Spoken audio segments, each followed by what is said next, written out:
fighter jets with UK parts were cleared for Israel sale days before the aid workers' deaths. We're going to read into this exclusive from iNews, you guys. Let's go.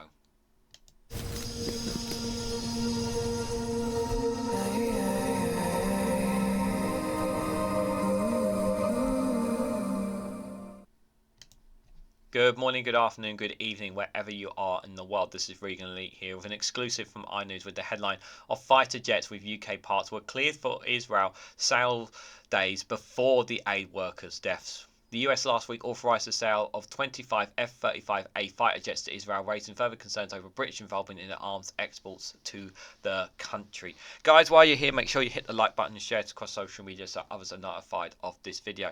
So I've talked already in not just here, but in other social media, as other social media, not just here on YouTube, but about the terrible tragedy of the aid workers who were hit by an IDF strike, despite the fact that the World Food Kitchen, who had permission from the IDF, who told the IDF where they were travelling, told the IDF the roads they were going, made all the permissions that they knew, and were simply just trying to help other people, and they lost their lives because the IDF had targeted the 3 cars, which they claim initially was like it was a mistake or an accident or whatever.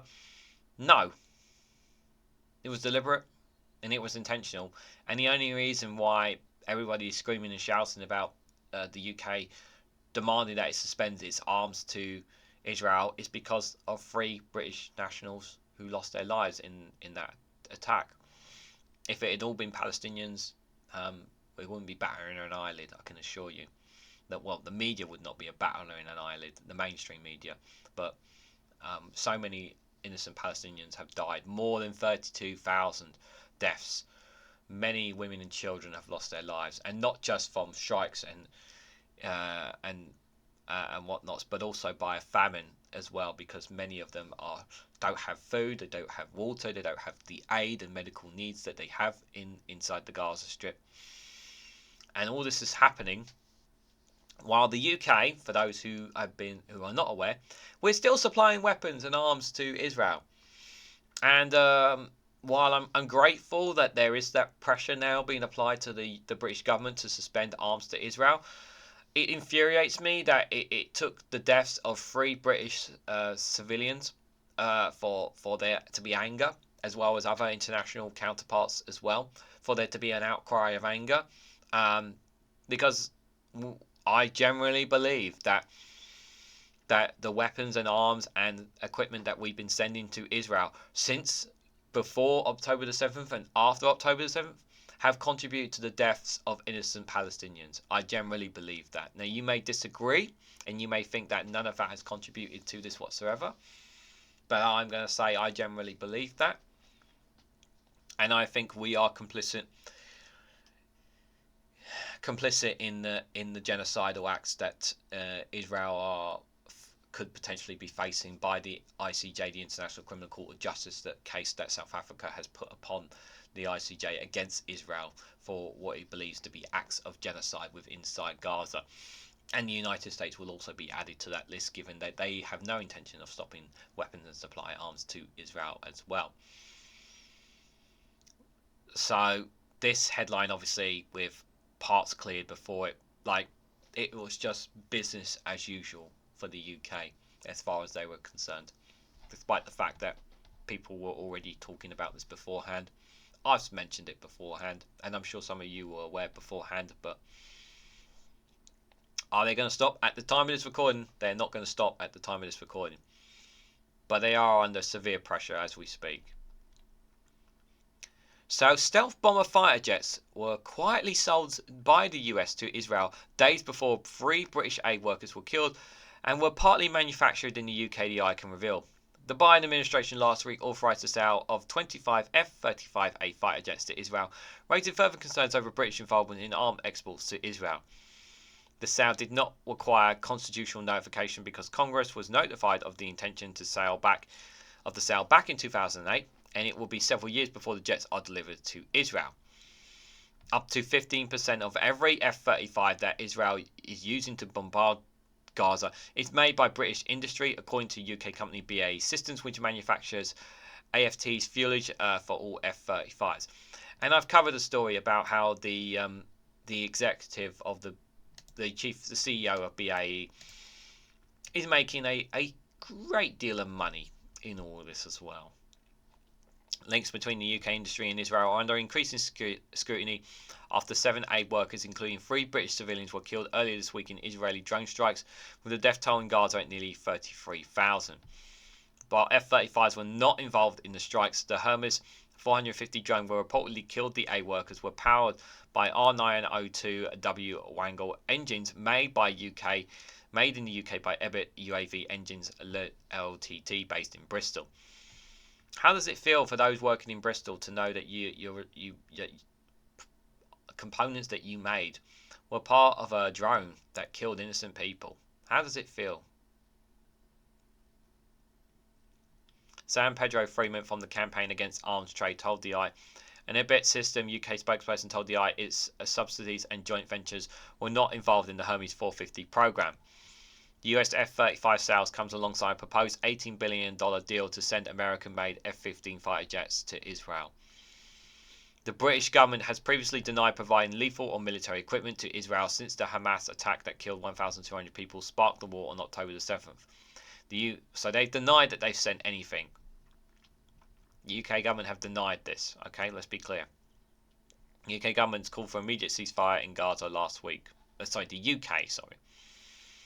But a Freedom of Information request from last year found that 79 companies based in the UK contribute components of F-35 fighter jets, with manufacturer Lockheed Martin claiming that the fingerprints of British ingenuity can be found on dozens of the aircraft's key components before they are sold to Israel.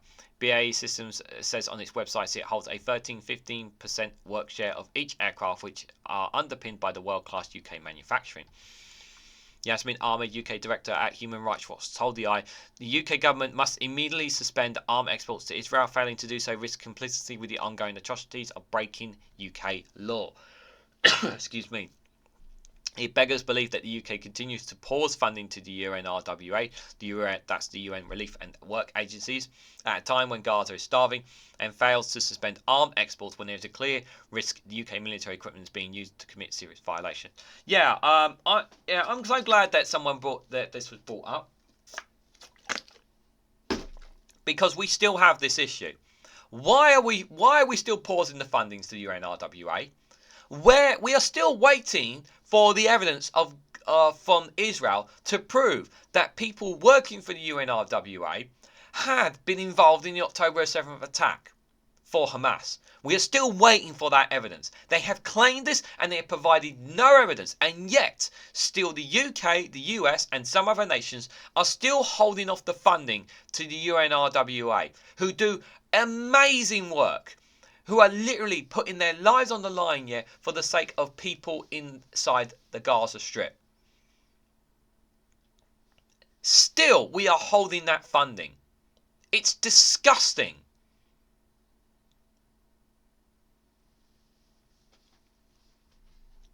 Israel has alleged that some staff members at the UN agency supporting Palestine refugees were involved in the October 7th Hamas attacks. Yet you are still, what has it been? A month? 2 months since they made these? How long ago are we talking now?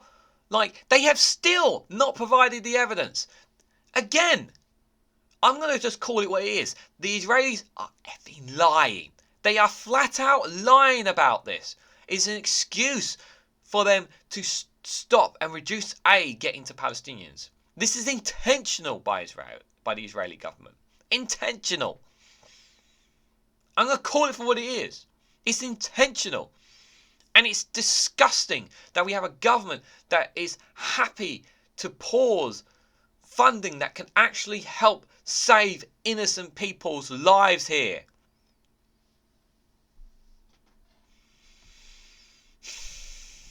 Labour MP John McDonnell told the Eye selling arms to Israel that could have been used to kill UK civilians in the case of aid workers must be condemned. Arms sales should be stopped immediately. In addition, the US has sent F-16 fighter jets to Israel since October 7th, which also contain parts made by the UK according to campaigners before they were used to bomb Gaza.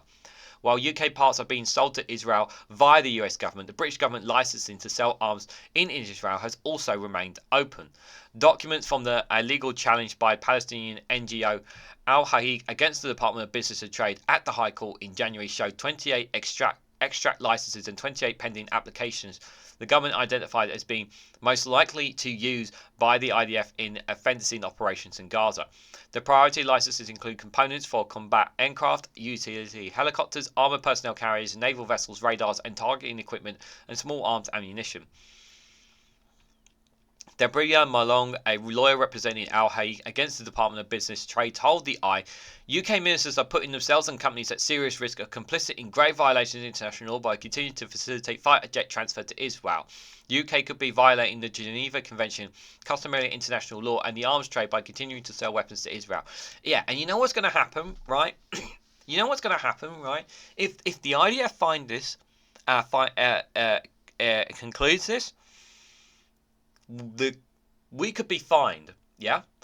Guess who's going to pay that fine? Oh, it's not going to be the Conservative Party. No. It's going to be you, and it's going to be me. Yes, British taxpayers are going to be paying for a fine of some sort. Yeah, it's going to come out of our pocket. Oh, yes. Oh, you didn't know that? Oh, no. We're going to be paying for it. Oh, yes, we are going to be paying for it. Yes, we ordinary people who don't want to be selling weapons and arms to Israel. Yeah, we're going to be paying for it. Yeah. How does that make you feel? RAF military aircraft have flown between Israel and RAF Air Base in Cyprus more than 100 times since the start of the war in Gaza, according to a flight tracking tool radar box. Most of the planes that flew between the RAF base and Israel were military transport aircraft, including the A400M, which according to the RAF website can accommodate as many as 116 fully equipped troops, vehicles, helicopters, including a Chinook helicopter. So a Chinook is those double, for those who don't know, Chinook is one of those double propeller helicopters that can transport things from A to B. Yeah, quite large choppers they are. According to the Airbus website, the A400M is also designed to transport critical armed forces equipment. The US Air Force have also used this military base 9 times in 2024. The Ministry of Defence previously told the the purpose of the flights was the continued movement of materials required to sustain a diplomatic mission to Tel Aviv, before adding, we are unable to go into detail of what these materials are. 3 former Supreme Court justices and more than 600 lawyers, academics and retired senior judges have warned that the British government is breaching international law by continuing to arm Israel. The Court of Appeal in The Hague has ordered the Netherlands to ban exports of components of the F-35, citing potential complicity in current Israeli human rights abuses and violation of international law, while Canada has also banned exports of arms to Israel. A spokesperson for the Department of Business and Trade told the Eye, we keep advice on Israel's adherence to international humanitarian law under review and will act in accordance with the advice. All export license applications are assessed on a case-by-case basis against strategic export licensing criteria. Now, I also want to a very important point as well. There is something else I want to show you as well with regards to this, because it's really, really important for people to understand. Let me see if I can find it here while I talk to you guys. So the Foreign Secretary was actually asked at a committee hearing, straight up, whether had we been complicit in this as well. And just wanted to share this clip from led by Donkeys, guys. So you've never had a piece of paper put in front of you by a Foreign Office lawyer that says that Israel is in breach of its international humanitarian commitments under international humanitarian law? Look, the reason for not answering this question, I can't recall every single bit of paper that's been put in front of me.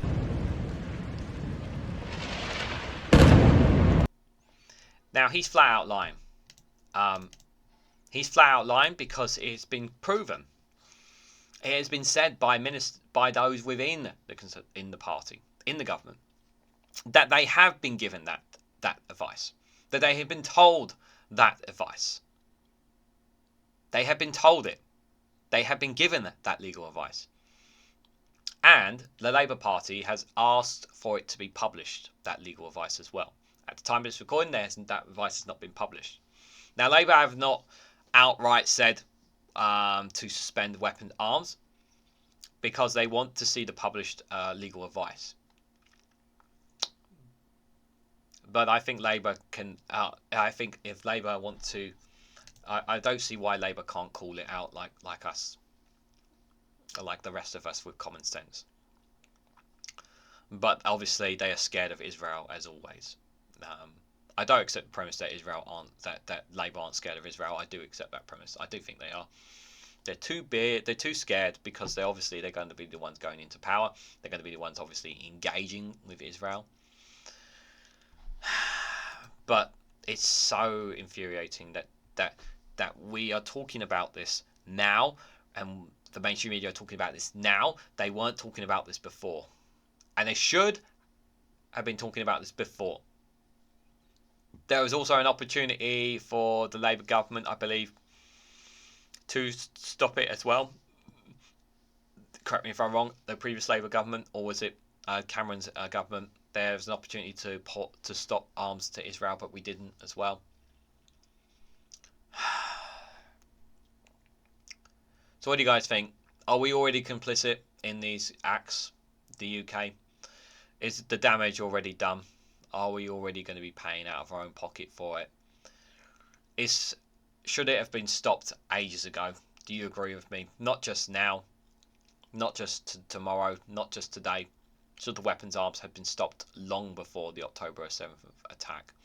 Let me know your thoughts about this situation and more in the comment section down below. If you found this video informative, please hit the like button, we greatly appreciate it. Share it across social media so others are notified of this video. And subscribe, because it really does help support the channel. And if you want to go one step further and financially support me in the work I do here, you can do so by becoming a YouTube member for as little as 99p, or join me on Rumble or Patreon for exclusive content there as well. Thank you all so much for watching, and I hope to catch you all very, very soon.